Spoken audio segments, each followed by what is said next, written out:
नाश्ते के टेबल पर अपना नाश्ता ख़त्म करने के बाद मैं इंतहाई गहरी सोच में डूबी हुई बच्चों के नाश्ता ख़त्म होने के इंतज़ार में बैठी थी। मेरे हस्बैंड मुझसे पूछते हैं क्या खिचड़ी पका रही हो दिमाग में, लेकिन मैंने उनको बताया नहीं कि मैं खिचड़ी नहीं, मैं आज चिप्स बना रही हूँ। वैसे बड़ी ही अच्छी बात कही है किसी ने, आपने भी पढ़ी होगी यकीनन, कि खिचड़ी अगर चूल्हे पर पक रही है तो वो मरीज़ को भला चंगा कर देती है, और अगर वो दिमाग में पक रही है तो अच्छे भले को मरीज़ बना देती है। चिप्स का ये इतना एक्स्ट्रा क्रंच मैंने घर पर तैयार किया था बच्चों के लिए, और साथ में बच्चों के लिए ही आज चीज़ ब्रेड भी बनाई है। क्या ज़बरदस्त किस्म की सेटिस्फेक्शन मिलती है ना ये चीज़ पुल देखकर, ऐसे लगता है कोई मेडल अचीव कर लिया है और घर में क्या ज़बरदस्त बना कर दिए। अच्छा चलें चिप्स पर पहले बात करते हैं। बड़े साइज़ के आलू लें, पुराने आलू लें जिनमें स्टार्च कुछ कम होती है, उनकी चिप्स अच्छी बनती है। अब मेरे पास जो स्लाइसर है मैंने इसकी थिकनेस को 1.5 पर एडजस्ट किया है और इतनी थिकनेस बनती है। बिल्कुल पेपर थिन ना खाई कीजिएगा, वो बिल्कुल जल जाते हैं। ये जो स्केलिंग है ना, ये स्लाइसर टू स्लाइसर वेरी भी कर सकती है। हो सकता है आपके पास जो स्लाइसर हो उसकी कुछ और स्केलिंग हो। बहरहाल ये थिकनेस ऐसी होती है जैसी एक रोटी मोटी होती है, जैसी हमारी आम सादा घर की रोटी है ना, उतनी थिकनेस। दोनों काम साइड बाय साइड ही चलेंगे। बिल्कुल नेचुरल आपको मेरा किचन नजर आएगा। कुछ भी मैं बनावट सजावट के साथ नहीं करती हूँ। जो हो रहा है, जैसे हो रहा है, सब होता चला जा रहा है। उसी तरतीब के साथ मैं आपके सामने भी वो चीज़ ले आती हूँ। चिप्स मैंने ज़रा काट कर साइड पे रख दी थी क्योंकि उधर मेरा पानी बॉयल हो रहा है। उतनी देर में मैंने ये डो गूंद लेनी है। ईस्ट और चीनी को मैंने एक साथ पहले फ्रॉथी कर लिया है नीम गर्म पानी के अंदर। और ये है मैदा, garlic powder, salt, bread improver, milk powder, थोड़ा सा ऑयल, दैट्स इट। यूं हाथों से पटक पटक कर आपने इसको गूंद लेना है। ये हाथों से बड़ी जल्दी अलग हो जाता है यूं पटकने से। ग्लूटेन होता है ना, स्ट्रेच आनी शुरू हो जाती है। जब पानी पूरा एब्जॉर्ब कर लेती है ना ब्रेड, उसके बाद आप इसमें ऑयल शामिल किया करें। स्टार्ट में शामिल ना कर दिया करें। ये बेकिंग में परफेक्शन लाने के लिए छोटी छोटी सी टिप्स हैं। ऑयल आखिर में शामिल करना है, ना ही इसको राइज करने की जरूरत है। डायरेक्ट अपने जिस पैन में भी आपने रखनी है रख लीजिए। पैन की भी ग्रीसिंग लाजमी करनी है। मैं पहले भूल गई थी, दोबारा डो निकाली है, फिर से ग्रीस किया है, डो को फैला दिया है और ऊपर पूरी डो के ऊपर ऑयल लगा दिया है। इससे ये खुश्क नहीं होगी। अच्छी तरह से पॉलिथीन की शीट ऊपर लपेटें या कोई क्लिंग रैप करें, किसी गर्म जगह पे रख दें और फूलने का इंतजार करें। अच्छी तरह राइज होगी ना तो फिर हम इसे ओवन में लेकर जाएंगे। अच्छा जी, पानी फुल बॉयल होना चाहिए। खौलते हुए पानी में चिप्स को डाल देना है।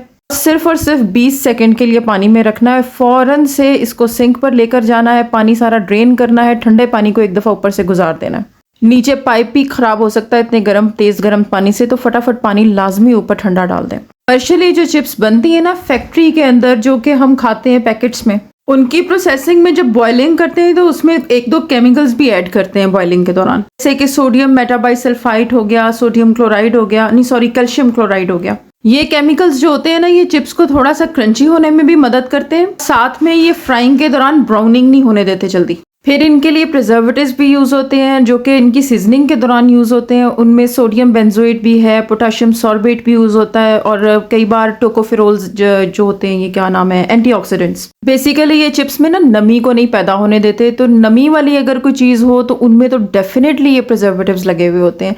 हाँ, ये हो सकता है कि अगर किसी चीज़ में नमी नहीं है ना तो वहाँ पर इनका इस्तेमाल कम हो या ना हो। घर में तो हम इनमें से कुछ भी यूज़ नहीं कर रहे, तो फ़ौरन बनाएं और फ़ौरन ही खा जाए। अब मैं आपसे खामखा में ये बात कहूँ कि ये रखी भी जा सकती है, इसको आप एयर टाइट कंटेनर में रखें, इसे कुछ नहीं होगा, तो ऐसा कुछ नहीं है। फ़ौरन बना के फ़ौरन खा लें। तो इस तरह से मैंने फैला दिया है, ऊपर पंखा चला दिया है। कुछ मैंने जो ज़्यादा गीली लग रही थी टिश्यू पेपर लेके जल्दी जल्दी उनसे भी साफ़ कर दिया पानी को। दूसरी तरफ मैंने तेल भी गर्म होने के लिए रख दिया है। अच्छा जी, अब मैं आपको ये भी एक बात कहूँ कि इसको टोटली पहले टाइम से शुरू लेके अब आखिर तक चलूँ ना तो अराउंड मैंने 1 घंटे में ये चिप्स बनाई है। और ये तकरीबन मैंने 4 बड़े पैकेट्स जो आते हैं ना 100 वाले, उनके बराबर पैकेट्स की चिप्स बनी है। वेट तो खैर मैंने नहीं किया, लेकिन अंदाजन ये इतनी ही है। तो ये मैंने जब फैलाई है तो तकरीबन 5 मिनट के अंदर ये खुश्क हो जाती है। तो पहले एक चिप्स का पीस डाल के चेक कर लें ऑयल को। ऐसा ऑयल होना चाहिए कि आपने चिप्स का पीस अंदर डाला है ना तो पूरा फौरन ऊपर आ जाए। इस दौरान आपने टेम्परेचर को बार बार छेड़ना नहीं है, बस मीडियम सी आग पे कर देना है और मीडियम ही रखना है। फिर ये चाहे अपनी ब्राउनिंग होने में और क्रंची होने में 10 मिनट ले, आपने 10 मिनट तक यूं ही मुसलसल इसको हिलाते रहना है। अब टेम्परेचर मीटर तो हमारे पास नहीं होता है ना कि हम ऑयल के अंदर लगाकर चेक कर लें। हर घर में ज़रूरी नहीं है कि ना हो, तो यही एक अच्छा तरीका है चेक करने का। पहले एक चिप्स का डालकर देखें, पीस ऊपर आ गया है तो बस फिर उस पॉइंट पर आप बाकी चिप्स भी अंदर उंडेल दें। फौरन से चिप्स को खोल दें। अच्छा, ये जो मैंने फैला कर रखी है ना चिप्स, जितनी जितनी आपने हर लोड के अंदर फ्राई करनी है उतनी लें, बाकी को फैली रहने दें। एकदम से इसको स्टैक करके ना रखें। नहीं तो जाहिर है ये दोबारा जुड़ जाएगी। तो जितनी लेनी है उतनी ही लें और फ्राई कर लें। चम्मच आपने इसमें मुसलसल चलाते रहना है। इसको मैं ना पेंदे से नीचे लगने नहीं दे रही, बस ऊपर ऊपर ही हिलाती जा रही हूँ। इससे ये जल्दी ब्राउन नहीं होगी और साइडें वरना जलती हैं जल्दी, तो साइड्स नहीं जलेंगी जल्दी। हर चिप्स जो है वो इवनली ब्राउन होती चली जाएगी। ये आपको ना खुद ही अंदाज़ा होता रहेगा कि ये कहाँ क्रंची क्रंची आपको फील होनी शुरू होगी, वहाँ पर इसे बाहर निकाल लें। फौरी तौर पर ये आपको क्रंची उतनी फील नहीं होगी खाने पे। इसे ठंडा होने दें, ठंडा होने पर क्रंच आएगा। देन आप जैसी भी इस पर सीजनिंग करना चाहें, नमक लगाना चाहें, वटेवर। मेहनत जो है ना वो आपकी रंग ले आती है जब बच्चों की एक्साइटमेंट अरूज पे होती है ये चिप्स देखकर। बच्चों ने ये बहुत मज़े से खाई है, बिल्कुल एक पीस नहीं उन्होंने छोड़ा। अभी ज़रा क्रंच भी इसका सुने।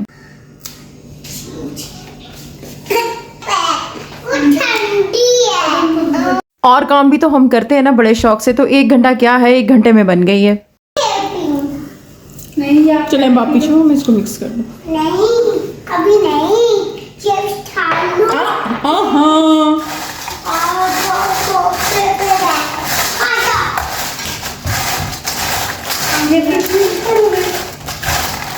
अरमान नहीं कर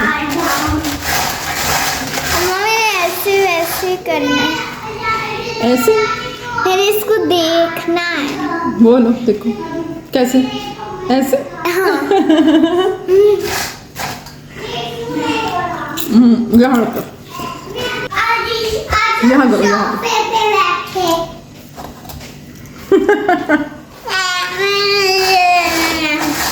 चलो बच्चों तैयार हो जाओ खाने के लिए। क्या बेटा एक कहाँ है इनकी ना प्लेट। अच्छा जी, अवन मैंने प्री हीट पर लगा दिया है। डो बहुत अच्छी राइज हो गई है। जैसे ही अवन हो जाएगा अपने टेम्परेचर के मुताबिक तो मैं इसको बेक कर लूँगी।